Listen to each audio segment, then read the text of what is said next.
हाय दोस्तों, आपका स्वागत है हमारे यूट्यूब चैनल पर। यह प्रोसेस मैनेजमेंट का 13th वीडियो है। इस वीडियो में हम लोग देखने वाले हैं what is process time. Process time क्या होता है? प्रोसेस टाइम जब कोई प्रोसेस जॉब क्यू से टर्मिनेशन क्यू तक जो टाइम लगता है उसे हम लोग प्रोसेस टाइम कहते हैं। Time taken by the process is called process time. Arrival time when a process comes job queue to ready queue, time taken is called arrival time. मतलब जब प्रोसेस जॉब क्यू से ready queue में आता है तो जितना time spend होता है उस टाइम को हम लोग अराइवल टाइम कहते हैं। यह शेड्यूलिंग क्यू डायग्राम है। इस डायग्राम के माध्यम से हम लोग प्रोसेस टाइम को अच्छी तरह समझने वाले हैं। जब जॉब क्यू से कोई प्रोसेस रेडी क्यू में आता है तब इन दोनों के बीच का जो टाइम होता है उसे हम लोग अराइवल टाइम कहते हैं। दूसरा है waiting time. Time spend by a process in ready queue is called waiting time. Waiting time is turn around time minus burst time. Waiting time क्या होता है? जब कोई प्रोसेस रेडी क्यू में जितना समय बिताता है उसे हम लोग वेटिंग टाइम कहते हैं। तो चलिए डायग्राम के माध्यम से समझते हैं। जैसे कि रेडी क्यू में जो भी प्रोसेस है इसमें जितना जितना देर यह प्रोसेस रेडी क्यू में रहेगा उसे ही उस प्रोसेस का वेटिंग टाइम कहते हैं। वेटिंग टाइम क्या होता है? Turn around time minus burst time. ये आगे हम लोग देखने वाले हैं कहाँ से आया है, तो फिलहाल के लिए अभी इसको आप देख लीजिए, आगे मैं अच्छी तरह समझाने वाला हूँ।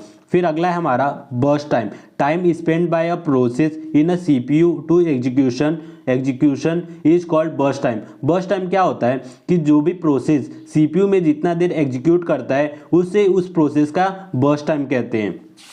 जैसे कि सीपीयू में कोई प्रोसेस है तो ये प्रोसेस सीपीयू में जितना देर तक एग्जीक्यूट करता है, मतलब जितना देर तक ये प्रोसेस सीपीयू में रहेगा उसे उस प्रोसेस का बर्स्ट टाइम बोलते हैं।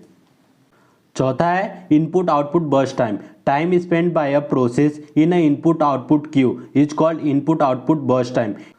जब कोई प्रोसेस इनपुट आउटपुट क्यू में जितनी देर तक वह रहता है उस प्रोसेस का इनपुट आउटपुट बर्स्ट टाइम बोलते हैं। जैसे कि कोई प्रोसेस सीपीयू से इनपुट आउटपुट क्यू में आया है तो इनपुट आउटपुट क्यू में जितनी देर तक वो प्रोसेस रहेगा उसे input output queue burst time बोलेंगे। फिर अगला है हमारा completion time. When a process comes running queue to terminated queue, all time taken is called completion time. Completion time क्या होता है? जब कोई प्रोसेस सीपीयू से टर्मिनेट हो जाता है, मतलब रनिंग क्यू से टर्मिनेटेड क्यू में जाता है, जितना टाइम वो खर्च करता है उस प्रोसेस का कंप्लीशन टाइम कहते हैं। जैसे कि सीपीयू में कोई प्रोसेस रन हो रहा है, इसका एग्जीक्यूशन कंप्लीट हो गया तो वो टर्मिनेटेड स्टेट में चला जाएगा। जब प्रोसेस सीपीयू से टर्मिनेटेड स्टेट में जाएगा तो इसके बीच का जो भी टाइम लगता है उसे कंप्लीशन टाइम बोलते हैं। छठा है हमारा turn around time. It is the difference between the completion time minus arrival time.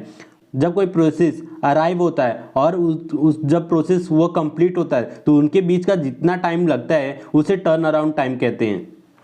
यह प्रोसेस स्टेट टाइमिंग डायग्राम मैंने बनाया है। इस डायग्राम के माध्यम से हम लोग प्रोसेस टाइम को समझते हैं। मान लीजिए कोई प्रोसेस आया तो प्रोसेस जॉब क्यू से जब रेडी क्यू में आता है तो उसे हम लोग अराइवल टाइम कहते हैं। फिर रेडी क्यू में जितना समय वो मतलब टाइम स्पेंड करता है उसे हम लोग वेटिंग टाइम कहते हैं। फिर यह प्रोसेस सीपीयू के पास जाएगा एग्जीक्यूशन के लिए। जब वो प्रोसेस सीपीयू के पास गया एग्जीक्यूशन के लिए तो उसमें जितना टाइम स्पेंड करता है उसे बर्स्ट टाइम कहते हैं। फिर मान लीजिए जब वो एग्जीक्यूशन कर रहा है तो उसको इनपुट आउटपुट चाहिए तो वो इनपुट आउटपुट के पास चला जाएगा। इनपुट आउटपुट पर के पास जब वो गया तो उसमें जो टाइम मतलब खर्च होता है उसे इनपुट आउटपुट बर्स्ट टाइम कहते हैं। फिर जो प्रोसेस है वो रेडी क्यू में जाएगा तो रेडी क्यू में जाने के बाद वही प्रोसेस फिर वापस से मतलब जो टाइम स्पेंड कर रहा है उसे वेटिंग टाइम बोलेंगे। उसी प्रोसेस का सेकेंड टाइम उसका वेटिंग टाइम हो गया।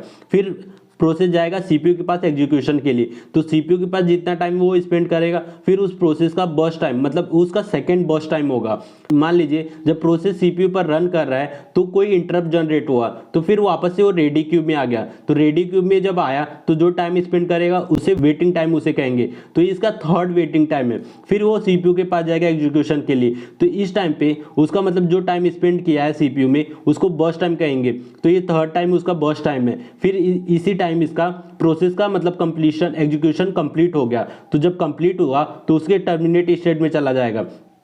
तो जो टाइम लगा सीपीयू और टर्मिनेटेड स्टेट में उसे कंप्लीशन टाइम बोलेंगे। तो अराइवल टाइम और कंप्लीशन टाइम का जो डिफरेंस होता है वो टर्न अराउंड टाइम होता है। मतलब जब कोई प्रोसेस अराइवल टाइम और कंप्लीशन टाइम इन दोनों के बीच का जो भी डिफरेंस आएगा टाइमिंग का, वो टाइम हमारा टर्न अराउंड टाइम होगा।